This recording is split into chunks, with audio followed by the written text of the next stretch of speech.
వార్తావాణికి స్వాగతం. ఈ కథనాన్ని మీకు అందిస్తున్నది మణిశర్మ.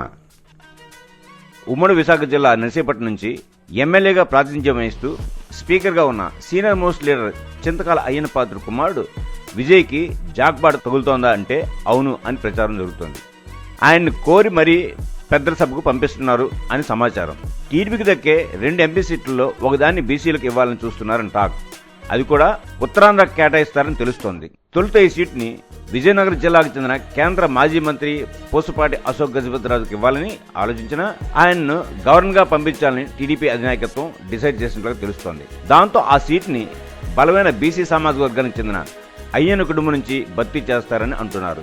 లోకేష్కి అత్యంత సన్నిహితుడిగా ఉంటూ ఆయన యంగ్ టీంలో మెంబర్గా కొనసాగుతున్న విజయ్కి 2024 ఎన్నికల్లో అనకాపల్లి నుంచి ఎంపీగా టికెట్ ఇవ్వాల్సింది. అయితే కూటమిలో పొత్తుల సమీకరణాలు కుదరకపోవడంతో ఆయన్ని అలా పక్కన పెట్టాల్సి వచ్చింది. ఉన్నత విద్యావంతుడిగా ఉన్న విజయ్ ఎంపీగా పార్లమెంట్లో అడుగు పెట్టాలని చూస్తున్నారు. ఆయన తన మనసులో అభిప్రాయాన్ని కూడా పలుమార్లు ఈ విధంగానే వ్యక్తం చేశారు.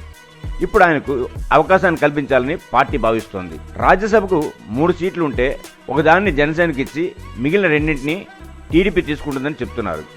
టీడీపీ ఒక సీట్ని ఓసీకి, మరో సీట్ని బీసీకి ఇవ్వడం ద్వారా సామాజిక న్యాయాన్ని పాటించాలని చూస్తోంది. ఇక బీసీ నేతగా సీనియర్గా ఉన్న యనమల రామకృష్ణ కూడా రాజ్యసభ కోసం చూస్తున్నారు.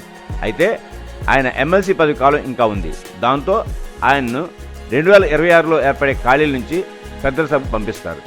మొత్తానికి చూస్తే ఉత్తరాంధ్రకు బీసీ ఇచ్చే కోటాలో ఖచ్చితంగా విజయ్ పేరు ఉంటుందని భావిస్తున్నారు.